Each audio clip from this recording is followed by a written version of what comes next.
In the complex tapestry of the Middle East, woven with threads of ancient faiths, shifting borders, and modern conflicts, some relationships stand out, defying easy categorization. Welcome back to Echoes of the East.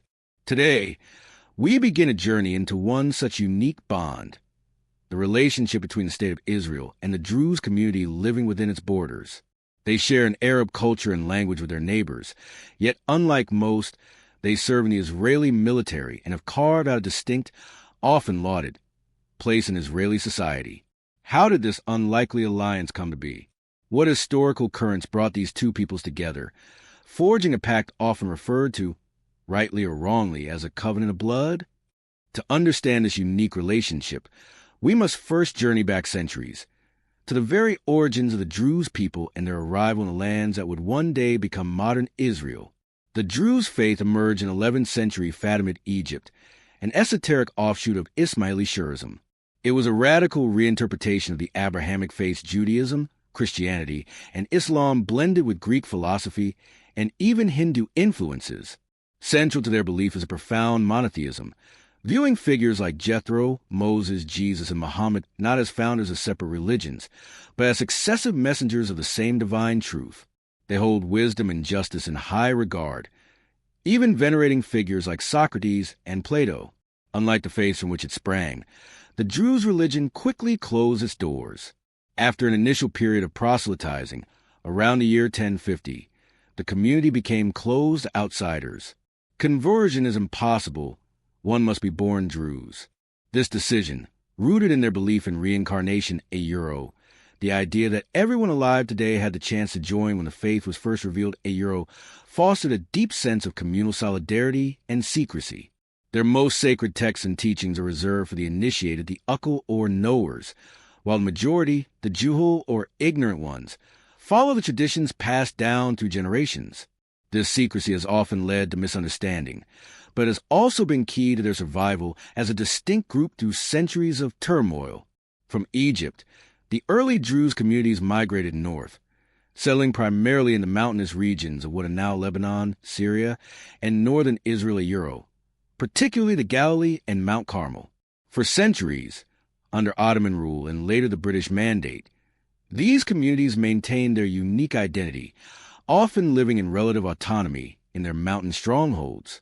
They kept connections with their brethren across borders, navigating the complex political landscape of the region. As the 20th century unfolded, the conflict between the growing Jewish Yishuv and the Arab population intensified under the British Mandate.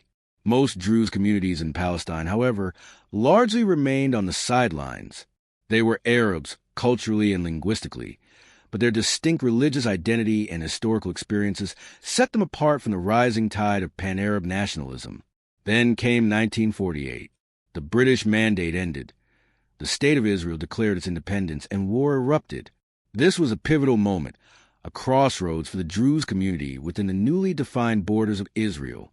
Faced with a choice, the Druze leadership in Israel made a decision that would shape their destiny for generations to come. Unlike the majority of the Arab population who either fled or fought against a nascent state, the Israeli Druze chose a different path. They opted against mainstream Arab nationalism and actively sided with Israel. This decision wasn't made lightly. It stemmed from a complex mix of factors, perhaps a pragmatic assessment of the shifting power dynamics, a shared sense of being a minority, historical grievances with some Arab factions, and connections forged with Jewish neighbors and leaders in the preceding years. While the term blood covenant is often used, its precise historical origin is debated.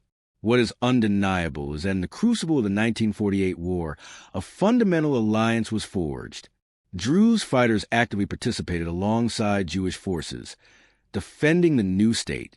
This crucial choice in 1948 laid the foundation for the unique status the Druze community holds in Israel today. The state officially recognized them as a separate religious minority, distinct from Muslim Arabs, with their own religious courts and spiritual leadership. This was a direct consequence of their loyalty and participation in the state's founding struggle. But this historical pact was just the beginning. How did this alliance translate into the daily lives of Israeli Druze? How did it lead to their mandatory service in the Israeli Defense Forces, a duty shared with Jewish Israelis but not other Arab citizens? And how has this unique relationship evolved, facing new challenges and questions in the 21st century? Join us next time on Echoes of the East as we delve deeper into the story of the Druze in Israel, exploring their vital role in the military and their complex journey of cultural integration in the Jewish state.